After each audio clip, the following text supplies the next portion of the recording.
Halo, balik lagi sama Piko Garage. Jadi hari ini gua mau eh, ngerjain ngerjain apa namanya? GL Pro New Tech, tapi dibikin CB. Ini mesinnya GL Pro New Tech tuh. Ini GL Pro New Tech. Mesinnya GL Pro New Tech. Terus ini gua mau bikin standar enak. Kenapa gue bikin standar enak? Nggak gue bore up ataupun nggak gue stroke up. Ini gue blok aja, gue beli baru biar balik lagi ke standar.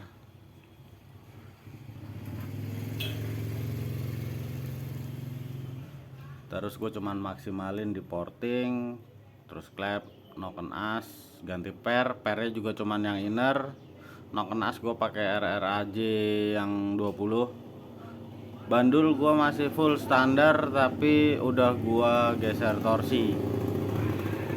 Terus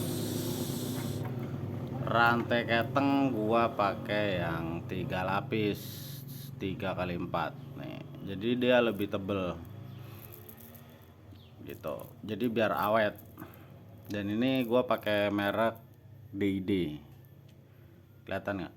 Ini gua pakai merek DID.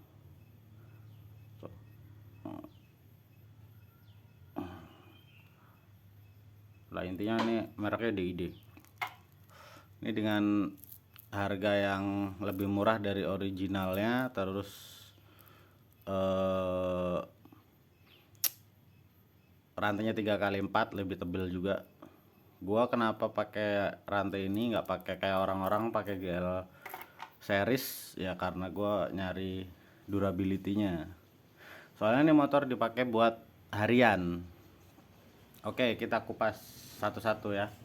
Oh ya, ini motor gue juga ganti drive gearnya. Drive gearnya gue pakai punya MP yang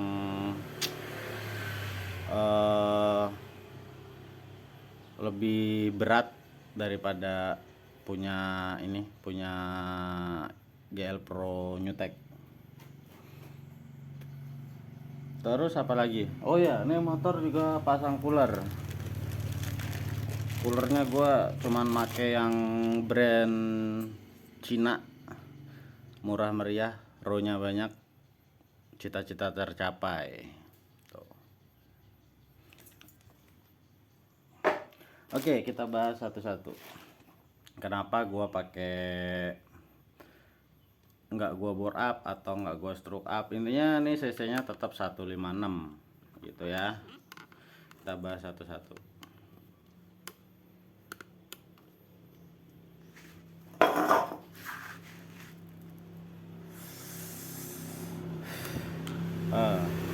Mulai dari share nih gue pakai standar tuh, standar KEH.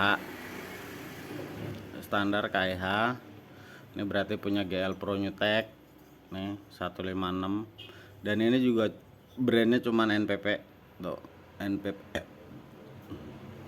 brandnya NPP. Kenapa gua ganti bloknya NPP? Pertimbangannya gini. Jadi pertimbangannya tuh, soalnya kan ini motor gue bikin di spek standar. Kalau misalkan boringan lamanya yang itu tuh kelihatan kan, itu dia udah oversize 150. Kalau misalkan gue naikin lagi, udah mesti ganti blok ganti boring gitu kan.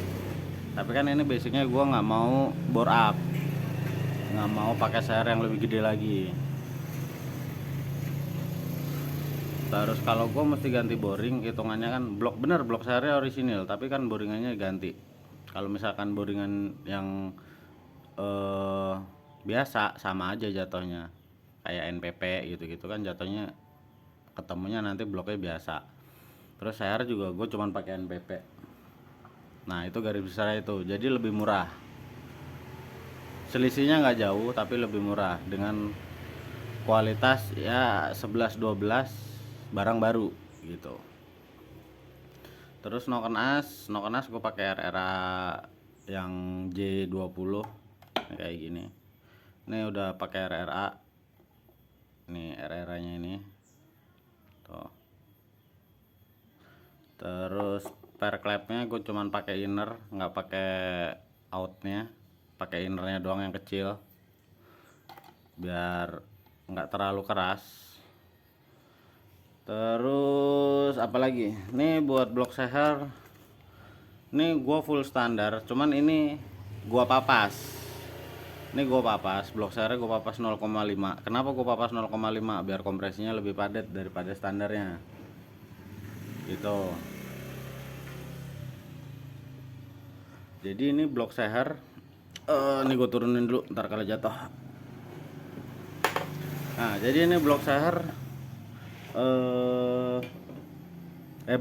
blok head gue pakai standar. Kenapa jadi blok seher ya? Blok headnya gue pakai standar, tapi gue papas 0,5 biar kompresinya lebih padat lagi dibanding standar gitu. Terus ini ya biasalah ada porting tuh, ada porting gelap ya.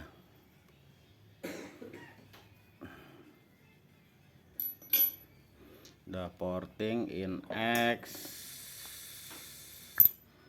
tuh.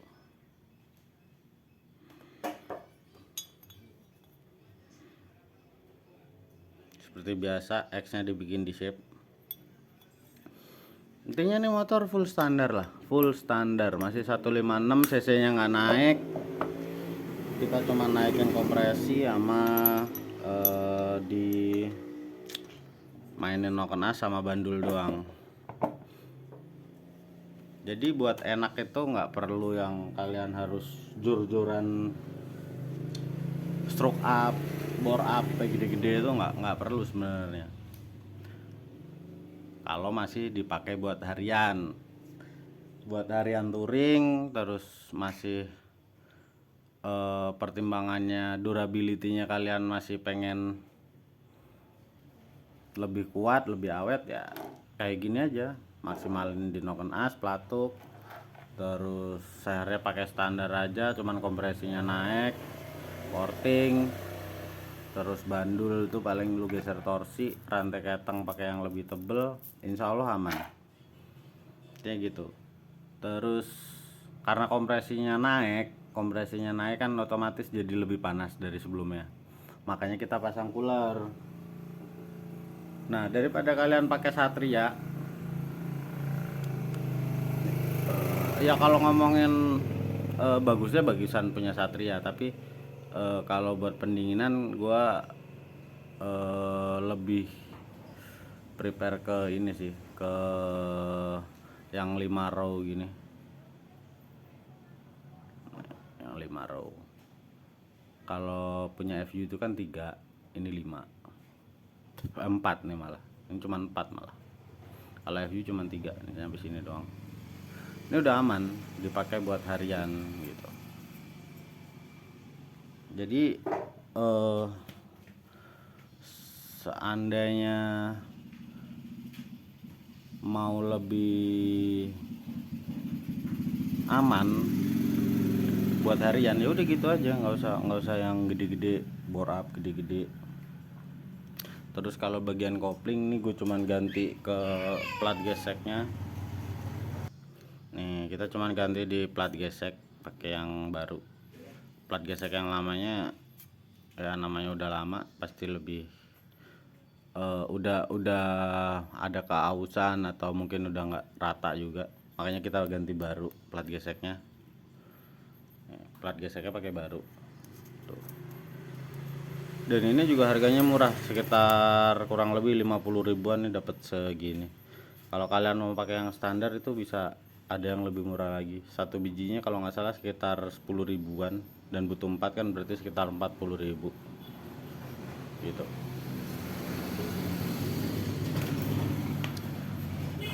Terus ini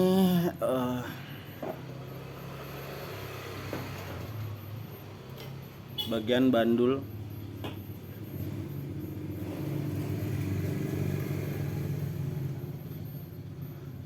Nah, ini bagian bandul nih full standar, cuman digeser torsi aja tuh, kelihatan kan? Ini di timah tuh. Terus bandul nih nggak di stroke, nggak diapa-apain. Oh ya udah standar, cuman digeser torsi aja, intinya gitu. Jadi ini part 1 ya, nanti part 2 nya pas kita udah hidup, udah ini semua, nanti kita bikin part 2 nya buat suaranya, buat segala macem, nanti kita bikin di part 2. Oke, gitu aja videonya. Thank you udah mampir. Jangan lupa buat like, comment, sama subscribe, dukung channel kita Piko Garage. Bye bye.